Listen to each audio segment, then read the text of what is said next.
It's a debate that has the world on edge. Is this a pandemic or not?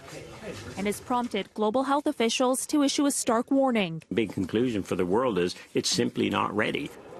By Tuesday, South Korea reported more than 900 cases of COVID-19, the second most in the world.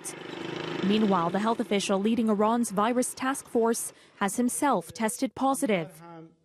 His diagnosis only hours after he appeared to be ill at a news conference in Tehran, wiping his forehead several times, and at one point an aide brought more tissues for him to use. He's released a video from home detailing a self-quarantine as the number of coronavirus-linked deaths inside the country jumped again. In Italy's north, where more than 200 people were sickened, towns have been sealed off, with police wearing face masks patrolling the entrances.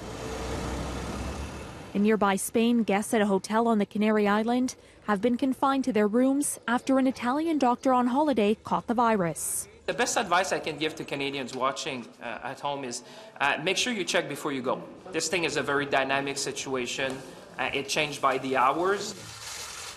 Bruce Aylward, a Canadian doctor and epidemiologist who led the World Health Organization's mission to China, says now is the time to prepare. Folks, this is a rapidly escalating epidemic in different places that we have got to tackle super fast to prevent a pandemic.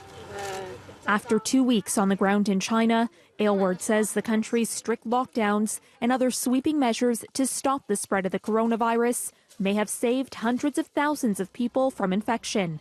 What China demonstrates is where this goes is within the control of our decisions to apply this kind of rigor and approach to this disease. Canada's top doctor, Theresa Tam, says the risk within Canada remains low, but it is evolving.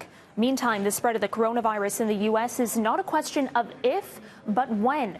The U.S. Centers for Disease Control and Prevention warning Americans to brace for the arrival of the virus in their communities and for the expectation it might be bad. For City News, I'm Caryn Ceolin.